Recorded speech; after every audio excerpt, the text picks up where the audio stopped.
What's up, scumbags? You know what this is? It's a laser sword. Only a Jedi carry that kind of weapon. Or perhaps I killed a Jedi and took it from him. Oh! Whoa, look at this guy. I didn't That's know a we twist. were reinciting the Phantom Menace. We Can I are. see that for a second? Oh, let's just take a little. Yeah, we There we need go. two shape. Yeah. Can we see this for a second? Whoa, it's heavy. I It is forgot. heavy. And on camera right now, it looks very real, doesn't it? It's weird. It looks more real on what you're seeing than it does here in real life. Look, I'm Ray. Now be Palpatine. See what I did? You gotta put more of it into your mouth. Ah, yeah, there you go. That's cool. We have this with us right now because we're celebrating the fact that season 4 of Rebels Tomorrow night. tomorrow night it's coming out. Oh, now it doesn't look real. No, it looks like a fake thing. Should have done hit. that. You're totally excited for season 4 of Rebels.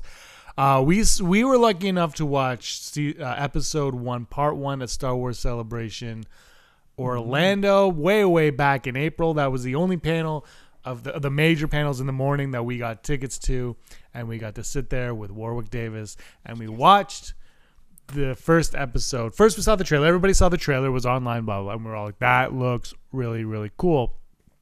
Then we watched the first episode.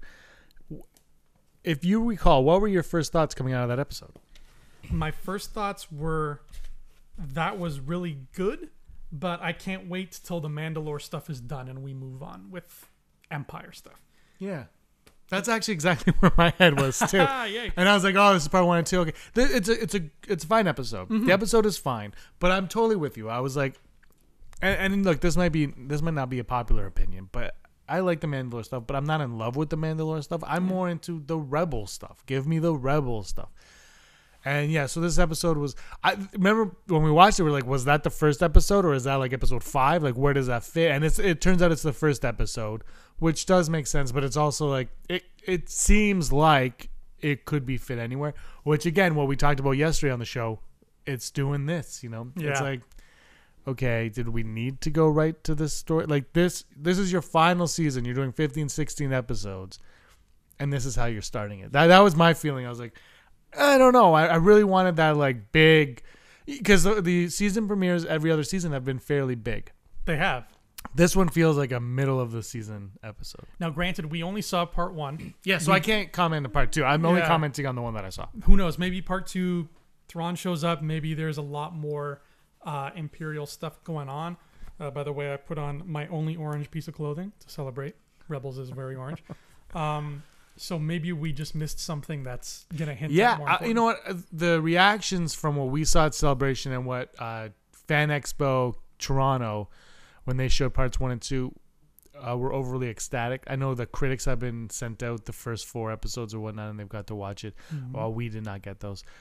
But for me, just watching, it was a good episode. It was well made. Storyline was fine. Everything was fine about it. It just felt like it wasn't it's not what I'm jonesing for right now. Yeah. I'm jonesing for, the Thrawn. Let's get that going. Let's get the rebellion going. Let's get, when you see that new trailer with Saw Gerrera and Two Tubes, it's like, let's get the Rogue One part of it going. Yeah. Whatever aspect of it, whether we meet there or not, I'm not saying that. I'm just saying those characters, get those people in, get everything, get to the meat of what's going on, and then guide me on the path of completion with this. Right, yeah. Bring it home. We're on the home stretch. We can see the finish line. Bring it home now. And all roads need to, I think, kind of converge towards Yavin in this season. I think that's what we need is because we have not established Yavin yet, as far as I know, on the show. At the very last episode, they do say we're going to Yavin of season 3. That's right, because the Donna shows So up. I think we're going to go there earlier. Probably episode 3. They're probably gonna. They might already be there when we watch this Mandalore episode. But we're gonna do a full review of the Mandalore part 1 and 2. What's it called? Heroes of Mandalore part 1 and 2. That's what it's called. Because when we saw it, when the credits rolled, it said part 1 at the end credits. I was like, oh, it's a 2-part. That kind of makes sense. But let's we'll talk about that hopefully soon this week. Once we figure out when Andrew can watch it and when I can watch it, I'm gonna probably buy it on the iTunes. Okay. How much is that? I might do it too if that's the case. Last year, iTunes was $10 more than Google Play. Whoa! Yeah, which was really ridiculous. It's like $30. Just because you got an Apple? You think you're tough? It was weird. And then the season before that, they ripped everybody off and charged you for 2 seasons in season 2 because it was season part 1 and 2, and they charged you twice. So you had to complain to get your money back. That is not cool. So yeah, so last year I bought it on Google Play to save the $10, and then you tried to give me on iTunes, and it was Disney Rewards points. Do I need an Android to use Google Play? Is that how that works? Or can I turn on my Mac computer? You can go to Google. We'll talk about this after. But yeah, it's like $30. You buy it, and then last year it was the day after we got it. 2 years ago it was like a week later. So I don't know what it's going to be this year. I might wait for Brock to be the test subject on this one. But we'll figure that out. We'll get it. Andrew, let's go into season 4, previewing it. What to expect from season 4. Princess Leia in A New Hope meets with Darth Vader, and Vader says he's sick of her BS. In Rogue One, we do not get any of that BS. We get BS from Jyn Erso and all these other rebels. We don't see Leia. Leia is not at the forefront of that. We're led to believe in A New Hope she is. Is Leia making an appearance in season 4? Is she going to be a thorn in the side of Darth Vader? I want some Leia up in here. I do. I want to see that BS. You're right. And I mean, I feel like they didn't know, the Rebel fleet didn't know what they were getting into when they flew to Scarif. Nobody was sitting there saying, Jyn is going to transmit plans to us and then we have to get those plans out of the system. Well, they all didn't want to do it.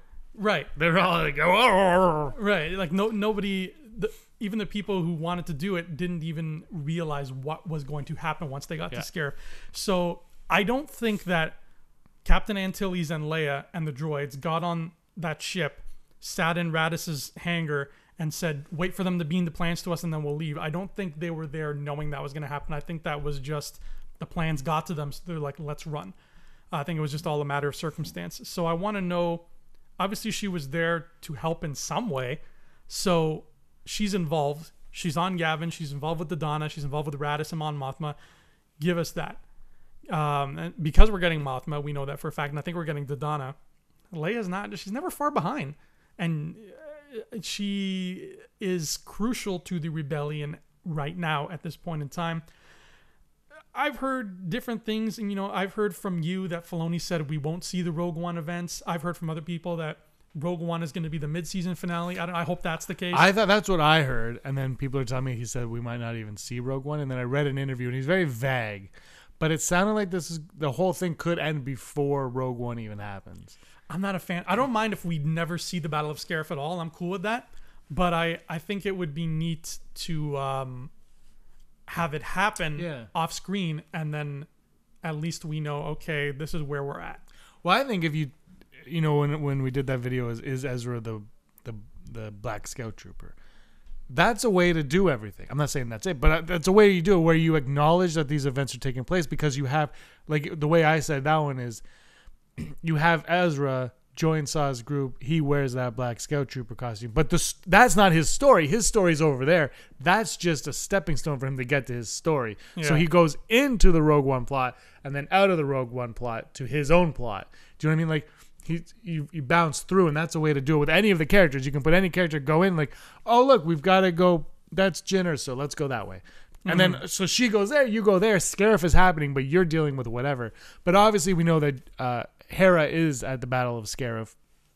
Does she survive the Battle of Scarif? We don't know. And we know that Chopper is, we don't know if Chopper's on the Battle of Scarif. We know he's on Yavin 4. Yeah, I love when Star Wars, or anything in that matter, does that sort of thing. And if you've read the book From a Certain Point of View, which is fantastic, you need to read it. Later this week, you and Brock will be reviewing it. If I can read it in time, maybe I will. But there's a lot to say. Yeah.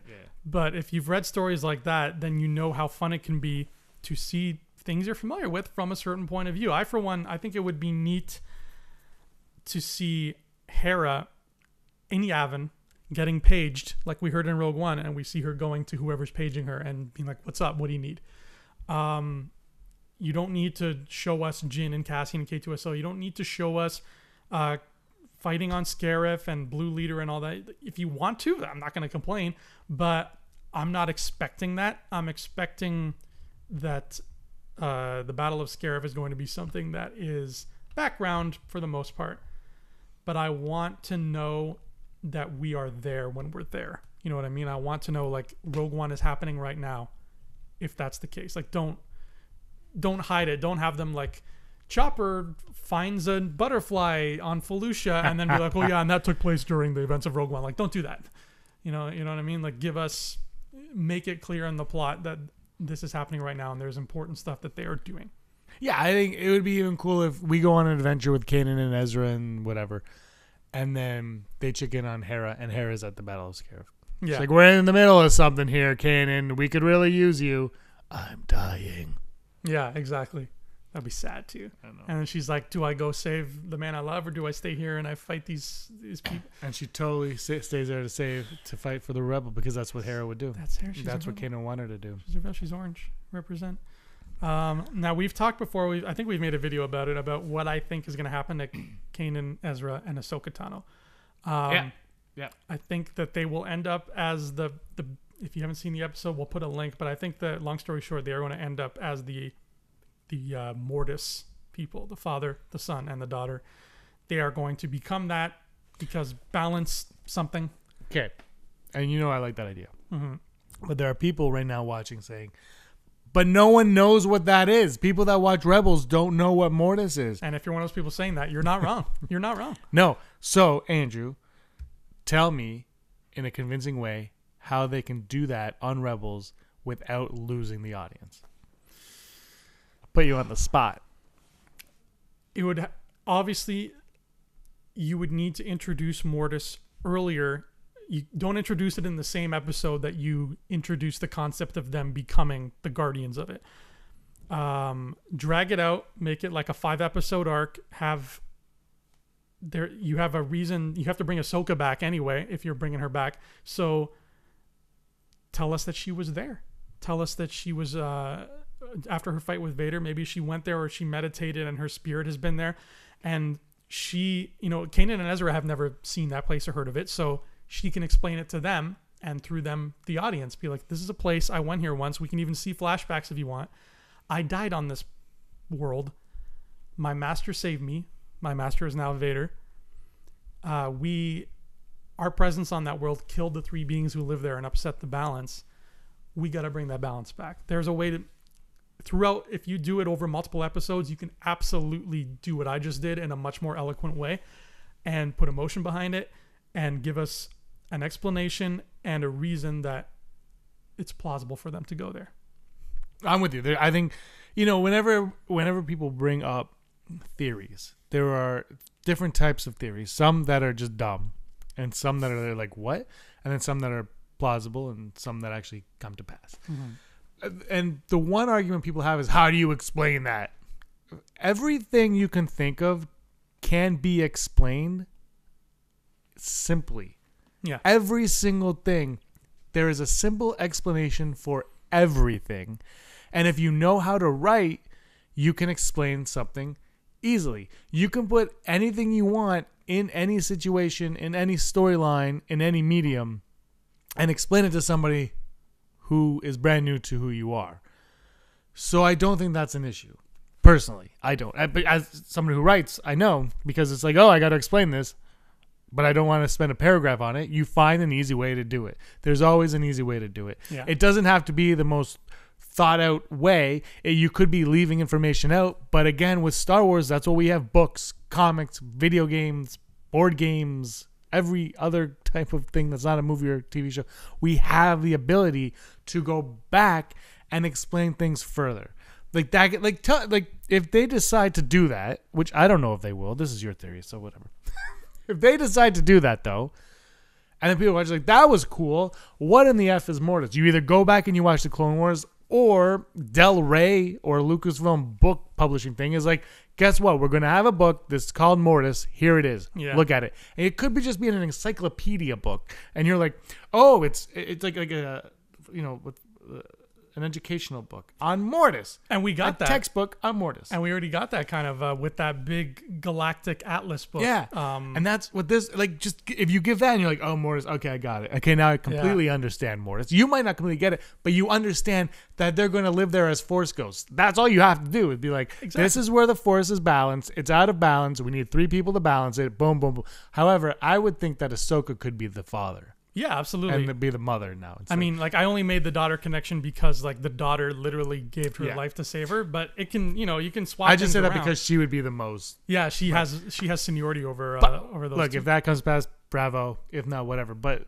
it's easy to explain for Yeah. everybody that's saying that you can't explain it. You can explain everything. So, like, all these Snoke theories, which we're going to get into Snoke in a second, but all the Snoke theories, any one of those could happen. Yeah. I mean, as dumb as some of them are, you can make that plausible in a Star Wars film with one line of dialogue. The entire prequel trilogy is explained by Obi-Wan Kenobi in his little hut on Tatooine to Luke. Like, it's like these aren't big things. Like, you can do it. It's been done in the past. I love you all. I'm just saying, because people, like, there's always that, well, how do you explain it? Yeah. Easy. And you brought up a good point that I never even thought of with Mortis, is that, yeah, it's in that Galactic Atlas book. I think it's the first thing, because every page in that book is like a big 2-page kind of like Where's Waldo looking spread of a planet, and it tells you stuff about that planet. I think Mortis is the first one in that book, first of all, which is weird because that book only came out like half a year ago and Mortis has been obsolete for a while. Second of all, that book is very, very short. That is not an in-depth, comprehensive book. That book has maybe 20 planets in it. Maybe. Why Mortis? Why would they focus on Mortis when you can, like, they have Tatooine in it. They have Jeddah, I think, because Rogue One had just come out. They show Endor and whatnot, but they could have shown Coruscant. They could have shown Naboo. Like, they really could have dived into planets we know, but they chose to do Mortis. Why? Why do Mortis in a book that's about like less than a year old? That stokes the fire for me.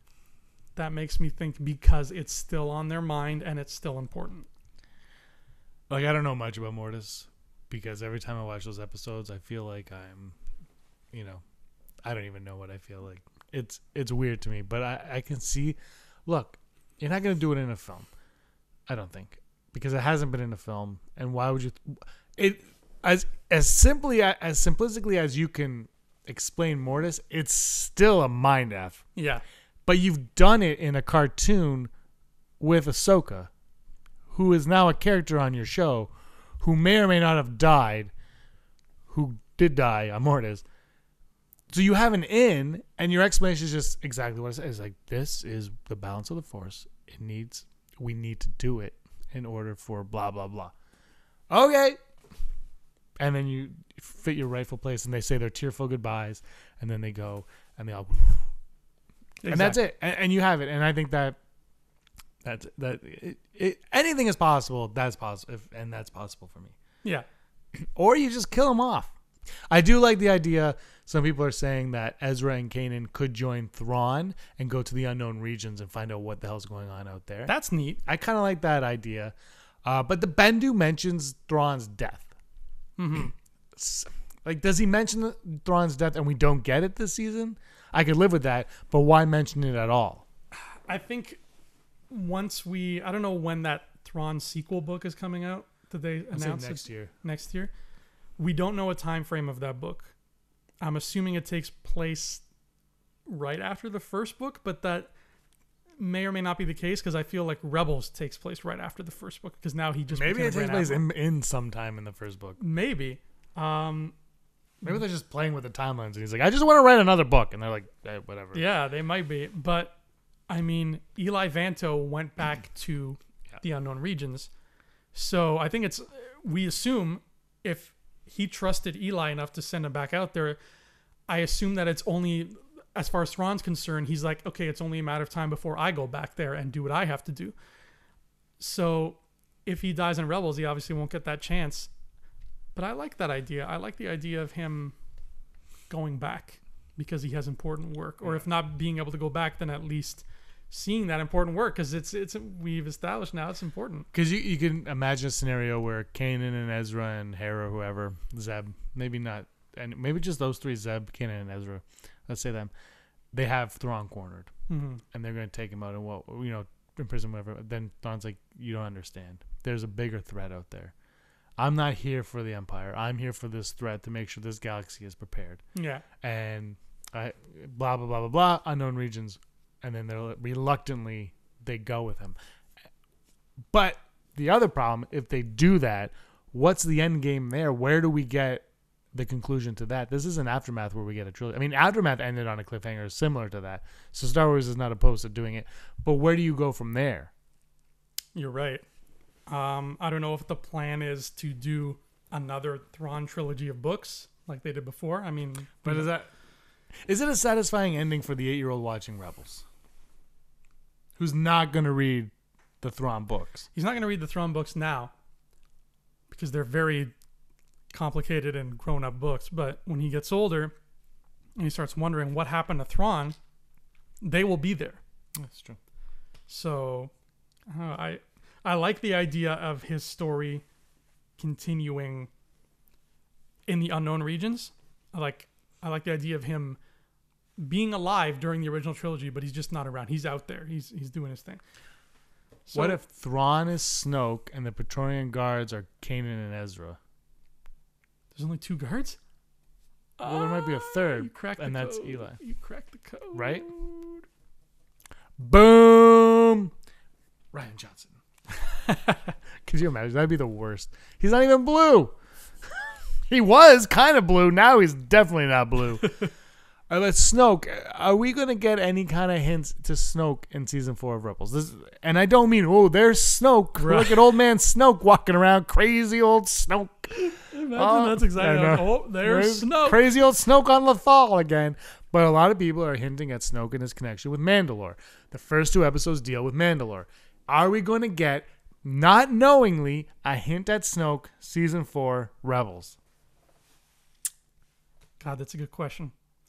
I think if we do, it'll be extremely not knowingly. I think it'll be something where it's like, there's a chair, and then 3 years later in some other book or some other movie, we find out that was Snoke's chair. You know what I mean? Like that. It was Snoke's chair. That is where Snoke's at. Yeah. Like something, like I'm being facetious, obviously, but like something very, very subtle. Like a ship flies by, and he's on it, but we don't see any of the interior. But like we look at the ship for a second, and they make a point, be like, look at that. And then in episode 9 or whatever, something comes out where it's like, yeah, that's his ship. It could even be maybe a black Kyber crystal we see. Yeah, that's a great point. That makes more sense. And then you just see you see a hand come and pick it up. Oh, that'd be pretty sweet. And the hand is like all messed up. Yeah. It's just interesting because you have this Snoke character that nobody knows anything about, and theoretically he needs a backstory. Like we just said, like I've said on the podcast many times, we do not need Snoke's backstory. But fanboys and fangirls, we need a backstory. We want the backstory. We do know one more thing about him from the trailer that we didn't know before, is that he has eyebrows. Yes. So he's not Vader. He's definitely. Oh no, Vader in the original cut had eyebrows, and then that original cut's not canon anymore, baby. CGI. Tell that to J.J. Abrams. CGI. Yeah, I know. Oh God, if he was Vader, I'd be so upset. That's like making Luke bad. Like, what's the point of even watching the other movies? Yeah. So, oh man, I think it'd be cool to hint at Snoke. I don't think they're going to. I think they are. Well, I shouldn't say that, but the Mandalore thing is intriguing to me. I think they're too far removed from the new movies to even worry about that. Like, we got the Kylo Ren's lightsaber, which was fine, and then that amounted to nothing. But maybe we'll learn about that later. Like, that's cool. So maybe there's something with Snoke that we'll get, because maybe like when we saw that Kylo Ren lightsaber, what'll happen is the Christmas break will come. We'll all see Last Jedi, something from Last Jedi. We'll see the Rebels second half trailer, and something from Last Jedi will appear in there. Yeah. If it happens, that's how it'll happen. It'll be like, look, there's the same black Kyber crystal.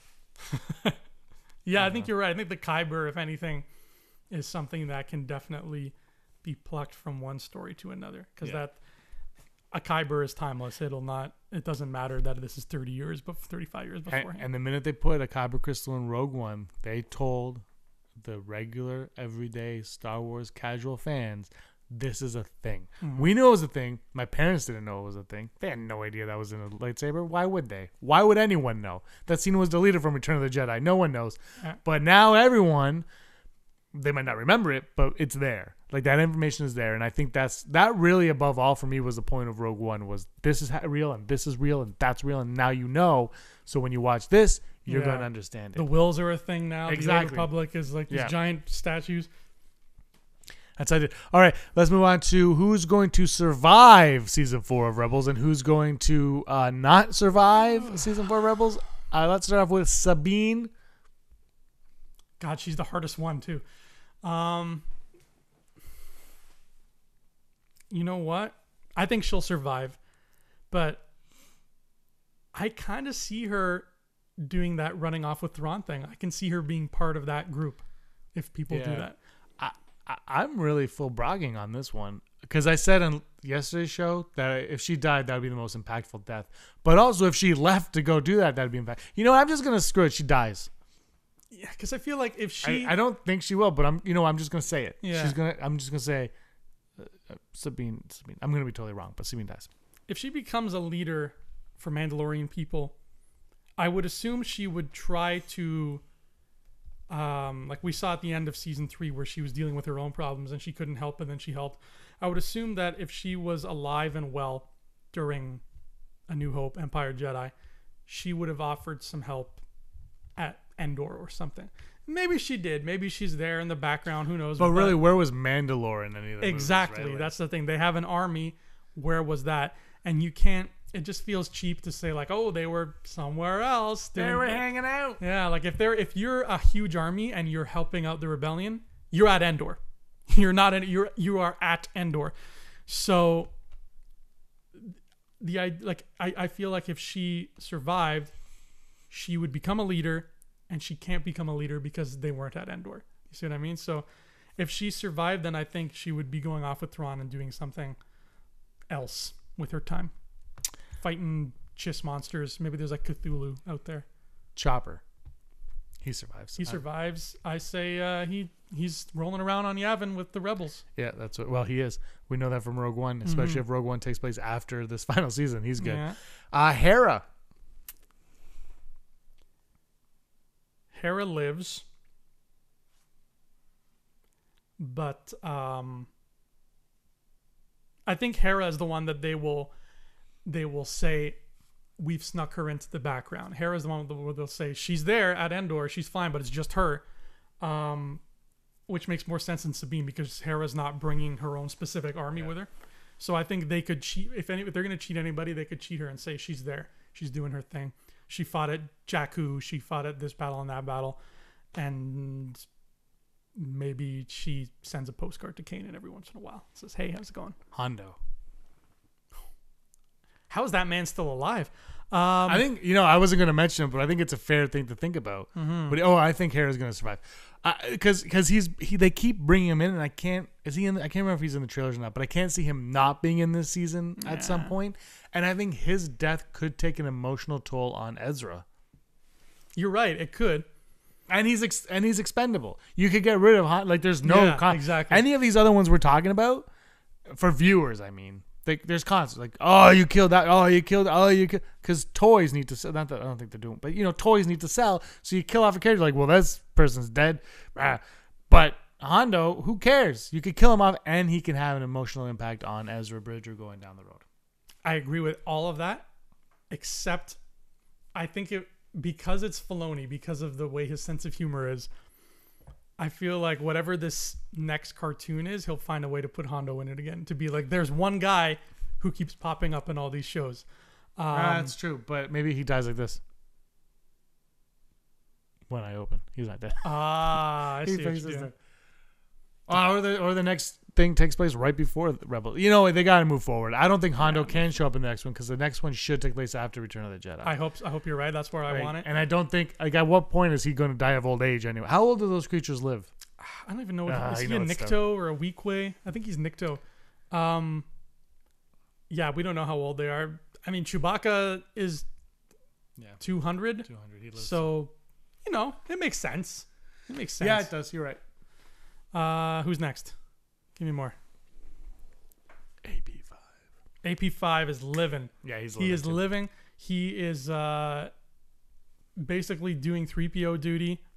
I mean, 3PO is always running off with Han and Leia. The Rebellion needs droids like him to help out with breaking codes and stuff. I mean, he's the one who says on Hoth, like, that probe droid, that's not an Alliance code. That's probably Imperial. You should go look at that. They need somebody to do that when 3PO's not around. AP5, according to him, I'm the best interpreter in the Rebellion. What a great voice. Yeah, he's going to survive 100%. Agent Kallus, no longer Agent. Don't call him Agent. Dead. Yeah.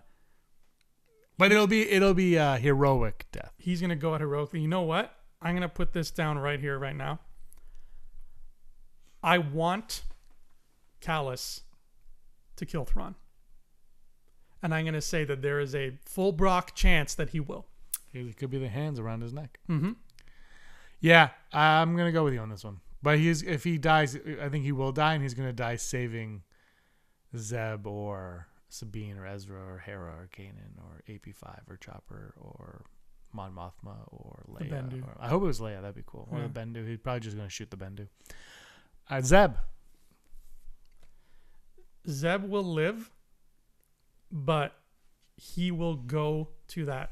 He will go to Lyrasan to be with his people. That's cool. He will go into that nebula and never come back. Why? I think because as much as he is like the guy who loves, busting buckets, I think he at one point is going to get tired of war. They do a great job of making him, like, whenever he hangs out with the clones, like with Rex and everything, they really make a point of showing like how similar he is to them, not just in their voice, but like he's got the same mentality where he's like, he has fun doing this, and he's like an honorable guy and a great friend. And I think that the clones, as much as they are, stalwart and they do their duty, they hate war and they just want it to stop. And I believe that that is going to rub off on Zeb. He is going to be like, you know what? The rebels have this fight. They've been fighting it. Maybe after the first Death Star blows up, maybe he thinks, you know what? I've done what I want to do. My people need me. They're almost extinct. I can't put my ass on the line anymore. Also, if you're right about Mortis, he could see Kanan leave, and he's like, well, that's why I'm here. Kanan. Right. No, I'm gonna absolutely, go. yeah. And if Kallus is dead, like he has, he has Hera, but they're not. It's Kanan and Zeb. Yeah. And then and Zeb and Kallus, and if those two are gone out of the picture, that gives him an excuse to vacate the galaxy. That makes sense, and that could be like a really sad moment. Like he's pissed. He's like, "You're leaving after everything we've been through." Then you know what? Fine. So am I. Captain Rex. Oh man. He's not the guy in Jedi anymore, right? I'm going to say he lives because he's a guy in Jedi. Let's just stop freaking over this thing. He's a guy in Jedi. Can we move on? No. He's a guy in Jedi. Because I said that they probably killed him off, which would be the dumbest thing you can do. Because he's the guy in Jedi. I liked that retconning. I thought that was, okay, that's cool. It was like a cute thing. It wasn't like, oh my God, Rex is retarded. It was like, oh, that's cute. Cool. Great. I mean, if you kill Rex off, it's almost, my feeling is, what's the point of bringing him back? Like, unless it's like a great, like he gets his one last hurrah death. Yeah. But I just feel like let him live and let him be the clone that goes all the way and then dies eventually. I like the idea of the clones kind of still being out there. There's not a lot of them, maybe like a dozen, but they're still around. And you're right. Let him be that clone he's the survivor. He's Rex. Yeah. He survives. There was a clone that I thought this was a really cool little detail. There was that short story called "The Crimson Corsair and the Lost Treasure of Count Dooku." Love it. Yeah, I have that book. Yeah, it's like every chapter's a page. Yeah, it threw me off. Yeah. It really threw me off. I was like, what? Because I was on my Kobo. I was like, oh, that's a digital ebook reader, and I was like, one page. It's like, done. Is this broken? Yeah. Is this the trial version? For those of you who don't know what we're talking about, it's a short story that came out in 2015, and it's about that red guy who Finn almost leaves with at Maz's castle. He's a pirate called the Crimson Corsair, and this story is about him and his crew looking on a planet for a fabled lost treasure of Count Dooku, a treasure from a crashed separatist ship. And when they go there and they find the ship and they scavenge, they find the treasure, but it's not money. It's a clone named Kix, who's been frozen in cryostasis since the Clone Wars. So for like 60 years, he's been frozen. And they thaw him out, and he's like, "Where am I? Are you a separatist?" And they're like, "Sit down, honey." And then he joins their crew, and now he's a pirate with them. So there is a clone who still looks young running around during the time of Force Awakens, which I love. So, yeah, let Rex survive. Let him be a survivor. I would love to see that. Okay, here we go. The big two now. I didn't forget anybody, did I? Did we do Thrawn already? Oh, yeah, Thrawn. Tarkin. Thrawn. Yeah, I guess Thrawn is a big one. Yeah. So I forgot the villains. Thrawn. You know what? I'll say this. We talked earlier about whether or not he would survive the show, but let me go this route. The line was something about, I see like many hands surrounding you as if in embrace, like your death is that's your death. And I said a few minutes ago, I think Kallus is going to kill him. There's a battle on a planet. I'm just throwing this out there. There's a battle on a planet where maybe it's Ryloth, where the people of the planet have been ruined by the Empire. Or maybe it's Geonosis. Maybe it's some kind of planet where the Empire just messed them up. Kallus defeats Thrawn in combat and like captures him. And he flies Thrawn into a crowd of these people. And he throws Thrawn into the crowd and he says he's all yours, and he flies away and he leaves. And those people just kind of turn to Thrawn and they look at him and they just tear him apart. Oh, are you getting the quote? Yeah. No, I think I passed it. You did pass it. Oh, son of a gun. It looked like I didn't. There we go. So this is the quote. Oh, how about price? We should talk about price. Oh yeah, price.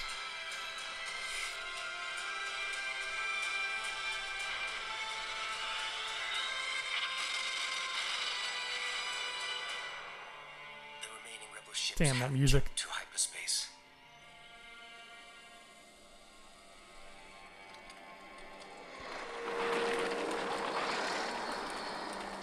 Is that Bendu? That's Bendu. Oh man. Poor guy. What manner of creature are you? One beyond your power to destroy. Love that voice. Burn. It would not seem so. You cannot see. But I can. What do you see? I see your defeat, like many arms surrounding you in a cold embrace.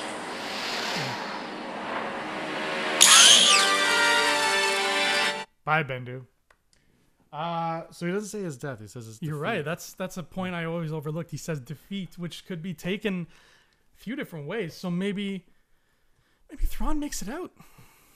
I want to say he does, but he's going to be defeated. But I think what I said earlier actually could happen. Not that I'm full of myself, but he could get defeated, be in prison. Then he's like, "You're not listening to me. There is a threat, blah blah blah blah blah," and then some form of proof could show up, Yeah. and that could get our guys out of there to the unknown regions. So, yeah, I'm gonna go. He's going to survive. I really think he's gonna die, but I'm gonna go. He's going to survive because I want more books and more Thrawn. And he doesn't have to survive until Force Awakens. He could die right before Return of the Jedi for all I care. Yeah. He can't be in the original. See, he's not in the original trilogy. Why would he not be there? He would Right? have to be in jail somewhere or Yeah. incapacitated. And I think if he does die in Rebels, before he dies, he is going to tell whoever is around him, whether it's Kallus or Mon Mothma or whoever, he's going to tell them, listen, you have bigger things to worry about than the Empire. And he's going to explain what he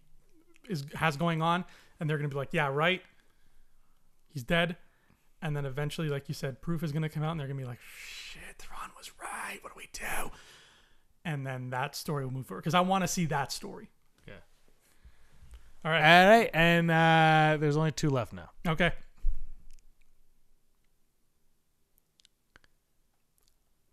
Kanan. Mortis. Yeah, I kind of buy that, but I think he's gonna. I think he. Jelly bean. What's the white one? It's either popcorn or vanilla. Yeah, it smells like popcorn. Okay, so he's either gonna go to Mortis or he's going to die, or go to the unknown regions. Here's the thing, Kanan for me, of him and Ezra, and then we'll get to Ezra obviously later, but Kanan's the one that could die easy. Like, it's an easier death to have. And I said this to Brock when we watched that new trailer. I'm like, I think Kanan's gonna go early. That doesn't mean he can't go to Mortis, because I don't know what the hell you are in Mortis. You might be a Force Ghost for all I know already there. But I think he's going to go early on. And not the first episode, not the second episode, but fairly early. Now, he's not going to make it to the end of the season. I'm going to say that. I'm probably completely wrong because they never do what I think on this show. The movies, though, I'm pretty good at, but the shows I can't get. So I'm going to go with that. I'm going to go he's going early on. Before the mid-season finale. That might be the mid-season finale. I like that. I like that a lot. Who's left? Ezra Bridger. Snoke. No. No, he's Benicio del Toro. His scar's on the other side of the cheek in a mirror. Yeah, exactly. And he doesn't want people to No, join. this was vanilla. Okay, it's vanilla. Yeah, vanilla's good. Wow. Mortis. I'm sticking to my guns. And he's going to grow his hair out like Last Jedi Luke. So if we do see him again, full mane of long blue hair. I'm so conflicted on Ezra.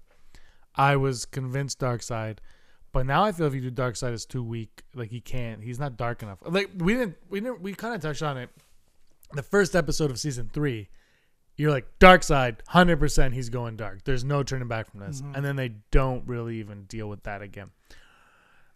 If he becomes the avatar of dark on Mortis, he doesn't necessarily have to be evil. I mean, he could be... Well, no, that's where he would go, I think, yeah. Yeah, but he could be like, learn from the mistakes. Like, maybe there was something wrong with those old avatars, which is why there was so much turmoil there and why the dark side in the universe was stronger for it. Maybe to bring balance, he's like, I'm going to represent the dark side of the Force here, but I'm going to do it in a less chaotic way. I'm going to be more smart about it, and I'm going to understand. I'm going to not try to usurp the other two, like the son was always trying to do. And maybe that helps. Maybe. Okay. Yeah. Either Mortis or Death. I don't know. He's so tricky. I'll come back to me at the end of the season. Yeah. And finally... Oh, I didn't know. Ahsoka Tano. Oh, I forgot about Ahsoka. Ahsoka lives or not? I'm going to say Mortis. I'm going to say Mortis. Yeah. Or Death. Or not. Or living. Mortis. I'll go with you with Mortis. If we see her die on screen, that will be the saddest blow to me. If we see her die on screen, I'll feel cheapened. Because that Vader thing... the Vader should have been her ending. Unless you have something bigger. And I think Mortis works into that. Mm-hmm. I'm not 100% advocate for Mortis on any aspects of anything. But yeah, I mean, how do you get rid of her in a satisfying way after having her fight Vader already? You can't have her fight Vader again. That's just... I mean, they might, but I don't know. I'll go Mortis. Why not? Well, how do you explain Mortis? We'll miss you, Ahsoka. Whatever happens, we'll miss her. Anyway, I think we're in for a very good final season. Yeah, I think so. And I think that sooner rather than later, we are going to hear what this new cartoon is going to be. The Mandalorian Snokes of Mortis. That sounds like a cartoon that no one will watch. I don't know. I don't know. All right. We are one day away from the premiere of Star Wars Rebels, the final season, season 4, something that the very first episode of I Rebel was shot in April from Star Wars Celebration. You and Rob McDonald did a reaction to that and discussed it. And then we waited 4 months and we started making the show. And now there will only be 16 episodes of I Rebel left. No, we might do a trailer breakdown. So like 17, because that trailer is going to be awesome. The mid-season finale trailer. But a little bit less because the two-parters we might cover as one if they were airing on the same. So you're looking at like 14 at episodes, math, guys. And way. he's not going to be on this channel anymore. No, he doesn't know it, but he's fired. I'm fired. All right. Goodbye. See you next time. May the force of others be with you. Hey scumbags, thanks for watching. Don't forget to give us a thumbs up on our video. As always, please subscribe to our YouTube channel, Rebel Scum Podcast, for all the latest videos.